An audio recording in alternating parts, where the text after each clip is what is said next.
महाराज जी, जैसे शास्त्रों में लिखा गया है अभव्य जीव का कभी मोक्ष नहीं होता। जैसे किसी जीव को पता चल जाए कि वो अभव्य जीव है तो वो धर्म करे ही ना, मौज मस्ती में लगा रहे, कोई पुण्य कार्य ना करे, ये कहाँ तक सत्य है? क्योंकि जो अभव्य जीव है उसका मोक्ष तो होना नहीं है। कृपया इस शंका का समाधान करें गुरुदेव। बहुत अच्छी बात है।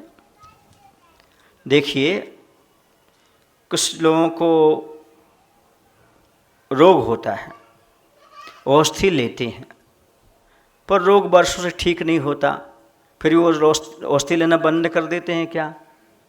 भले उनका रोग ठीक ना हो, पर वर्तमान में इतनी क्षमता औषधि से बनी रहती है, उनके 24 घंटे शांति से निकल जाते हैं।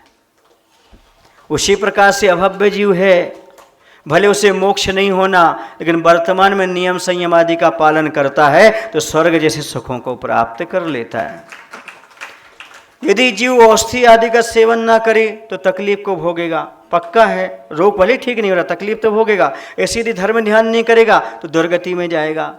नरक में जाना अच्छा है कि स्वर्ग में जाना अच्छा है? इसे धर्म ध्यान करते रहना चाहिए। और दूसरी चीज, किसको पता है कि मैं अभव्य हूं? और आपको तो पता लग ही नहीं सकता कि मैं अभव्य हूं। क्यों? क्योंकि जब तक केवली भगवान की दिव्य ध्वनि से नहीं जानोगे तब तक मालूम नहीं पड़ेगा, और आप केवली भगवान के पास जाने वाले हो नहीं।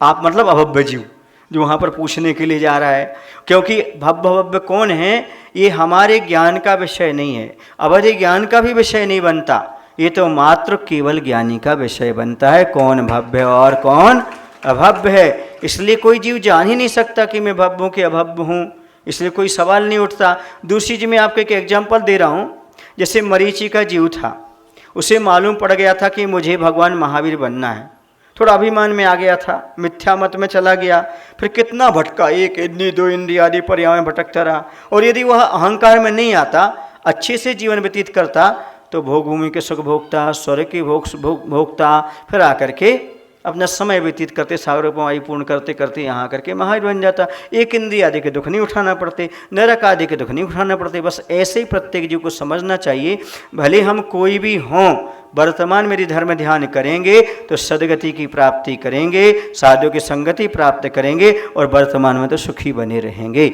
भले मोक्ष हो या ना हो। और हमें क्या पता है मोक्ष होना है कि नहीं होना? हम तो इसलिए कर रहे हैं कि हमें मुक्ति का लाभ प्राप्त होना है। बात खत्म।